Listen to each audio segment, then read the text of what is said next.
Olá, irmãos, a paz do Senhor, tudo bem com vocês? Este vídeo ele é um complemento do estudo anterior que a gente está fazendo sobre a palavra firmamento, que no original é raquia, uma palavra específica para denominar uma superfície sólida, uma expansão sólida. Então, o que acontece? A gente está vendo que essa palavra é usada somente para este contexto, como uma expansão firme e sólida. Mas não fala qual formato, se ela é um arco ou se ela é tipo um horizonte. Essa expressão ela só fala que é algo semelhante a um firmamento sólido. Só que existem também menções da palavra firmamento ou dando a entender a um firmamento em alguns textos que não usa essa palavra raquia. O que eu quero dizer? Tem versos, tanto nos profetas e também em Jó, que vai usar a palavra firmamento e também vai mostrar o formato deste firmamento. Então, mesmo não usando a palavra raquia, que a gente viu no primeiro estudo, eu separei alguns textos aqui para a gente compreender um pouco sobre este formato, o que acontece, que vai dar também a ideia de uma redoma. No dicionário mesmo Strong's, que eu mostrei para vocês no vídeo anterior, uma das conclusões que os hebreus tinham, né, no caso os judeus, era que era uma forma de uma redoma, tipo um arco, uma abóbada. A gente vai ver em Gênesis 7, a partir do verso 10, que vai ter uma menção das comportas dos céus, elas se abrindo para o dilúvio, começar o dilúvio. Ou seja, as pessoas acham que somente foram as nuvens que derramaram as águas. Pelo contrário, no texto vai mostrar as comportas do céu se abriram e as águas do grande abismo, ou seja, as fontes do grande abismo, ou seja, a água de cima encontrando com a água de baixo, as comportas dos céus e as fontes do grande abismo. Então, olha para você ver, muitas pessoas, no caso cientistas, acham pouco provável a ideia de um dilúvio. Mas a gente não vai falar do dilúvio em si. Eu quero mostrar para vocês menções dando uma ideia de um firmamento. Então eu vou mostrar para vocês aqui alguns versos que eu separei, para a gente começar a entender o que o Senhor quer mostrar sobre a parte de firmamento, se é o que a ciência mesmo diz, ou se é o que a palavra ela vai mostrar como verdadeira. Então a gente precisa acreditar em um dos lados. Nem sempre, irmãos, nem sempre a ciência ela vai comprovar a Bíblia.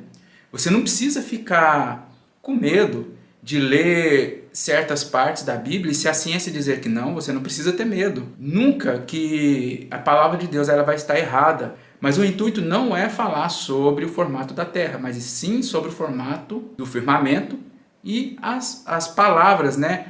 O real sentido delas. Então, Gênesis 7, verso 10 e 11. E aconteceu que depois de 7 dias vieram sobre a terra as águas do dilúvio. No ano 600 da vida de Noé, aos 17 dias do segundo mês, nesse dia romperam-se todas as fontes do grande abismo. Primeiramente, as águas de baixo, que estavam no grande abismo, elas se romperam. Esse é um primeiro ponto que a gente tem que entender sobre o dilúvio. As águas que estão debaixo da terra, lá no grande abismo, se romperam. E as comportas dos céus se abriram. Se eu clicar na palavra comporta, é mesmo arubá, que é treliça, janela, comporta. Entenderam? É realmente janelas nos céus. Jó também ele vai fazer uma menção a um firmamento que é sólido como um espelho fundido. Mas não é a palavra que eu mostrei para vocês, raquia. É uma outra palavra, a tradução ficou meio estranha, mas ele vai dar um sentido como é algo sólido, estendido. Ou seja, o Senhor ele estendeu, como o Senhor fundisse um metal através de um martelo, né, quando vai bater na bigorna, ele vai planando, retificando ele. Então é esse o sentido, sólido como um espelho fundido. Jó 37. Ou estendestes com ele o firmamento, que é sólido como espelho fundido. Então a palavra estender, estendeste, raká, que é, olha para você ver, bater, bater com o pé, malhar. A palavra malhar é com um martelo, igual eu falei para vocês, é quando vai fazer alguma arma, alguma peça de metal, se malha, né, o material, é com um martelo. O próprio martelo chama malho, né? Então, é um sentido do Senhor estender, ele está estendendo os céus, como se ele tivesse pegado assim e fundido os céus. Igual ele vai falar aqui, ó, estender, espalhar, o que malha, revestir, bater. Então, o sentido é este. Com ele, o firmamento não é a palavra raquia, é a palavra shahak, que significa poeira, nuvem, poeira fina. Não no sentido que ele está falando que esse firmamento ele é uma poeira, mas ele está falando que seria tipo algo denso, denso como uma poeira, com materiais, né, denso, que fica espesso mesmo. É como se fosse uma espessa nuvem. Ele está falando que é algo espesso, denso, impenetrável, algo assim. Porque não faz sentido, porque ele vai olhar aqui, ó, a gente vai ver que é sólido como espelho fundido.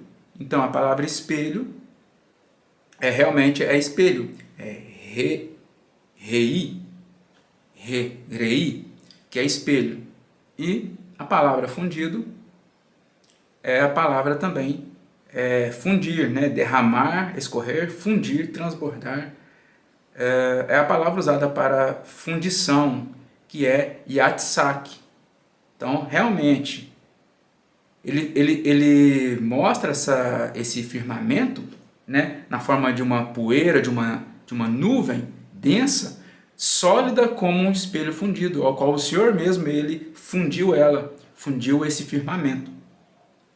Vai ter também a palavra redondeza da terra, que a gente vai ver em Isaías 40, que é entendido de forma errada.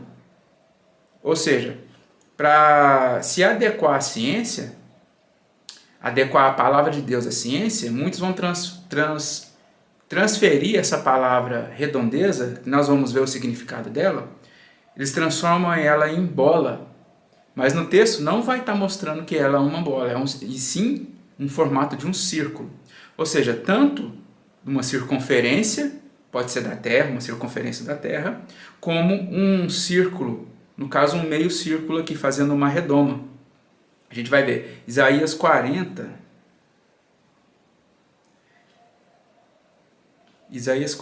verso 22. Vai dizer assim: ele é o que está assentado sobre a redondeza da terra, cujos moradores são como gafanhotos. É ele quem estende, a mesma palavra, estende os céus como cortina e os desenrola como tenda para neles habitar. Ele faz desses céus um toldo para nós. E vamos ver a palavra. Ele está assentado sobre a redondeza, ou seja, ele está sobre os céus, que é o seu trono, e a terra como o estrado dos seus pés. Então, quando salmistas dizem, eles falam assim: inclina, ó Senhor, os teus olhos, inclina os teus ouvidos.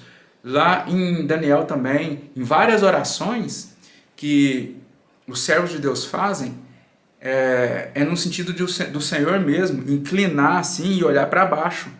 Então ele está acima, então ele inclina os olhos, inclina os ouvidos à oração dos seus servos. A palavra redondeza é hug, que significa círculo, um circuito, ou uma abóbada celeste. Não está falando que é uma bola, está falando que é um círculo, né?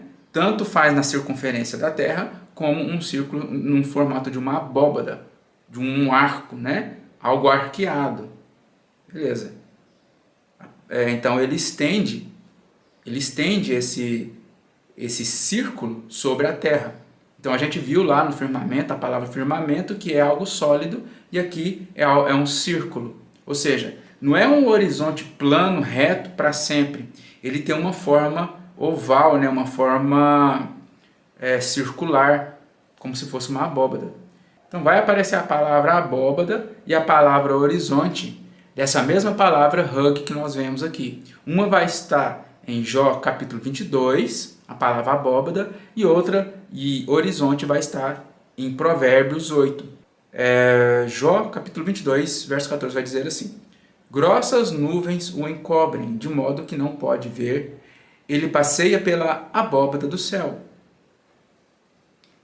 Palavra hug, que significa círculo, circuito e redondeza, ou abóbada.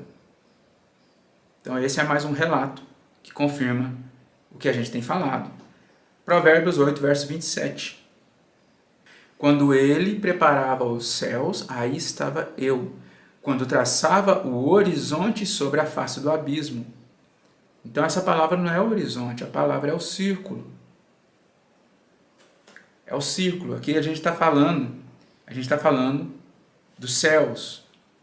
A gente está falando desse círculo arqueado em forma de abóbada, que é os nossos céus.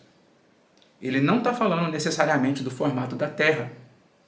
Aqui é um círculo no formato de abóbada. Ele colocou aqui o firmamento como se fosse um arco, né? Então esse é o entendimento. Ele colocou isso sobre a face do abismo. Em cima ele colocou o firmamento, embaixo a terra era só abismo, não tinha a parte seca que era a terra. Por mais que o Senhor já chamava a terra de terra, né, nosso planeta de terra, era só abismo, não tinha a parte seca. A parte seca veio aparecer depois, quando o Senhor fala, apareça a parte seca, o continente. Aí a parte seca surgiu do mar, surgiu das águas, igual Pedro fala, tá? Ele tirou isso de Gênesis. Então esse é o real sentido. Então, irmão, tem mais outros textos, mas a gente não vai precisar ver todos, tá bom?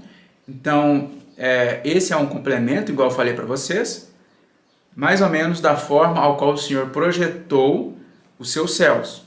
O que ele fez?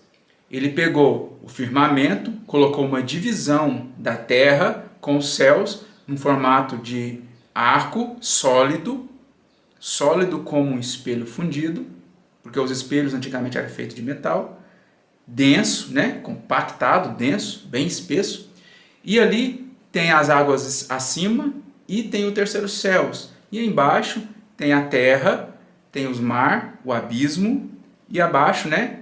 Continuando o abismo, abaixo da porção seca, abaixo da terra, é tudo abismo. Tem as fontes do grande abismo que elas se romperam no dia do dilúvio. Então, basicamente, este é o estudo. É só para trazer à luz o entendimento para vocês dessas palavras que a ciência e até alguns comentaristas bíblicos, eles distorcem um pouquinho para adequar a palavra de Deus à ciência, ao entendimento do homem, e não o que o Senhor mesmo quis mostrar, tá bom? Então, agradeço por mais este estudo e até o próximo. Fiquem todos na paz. Shalom!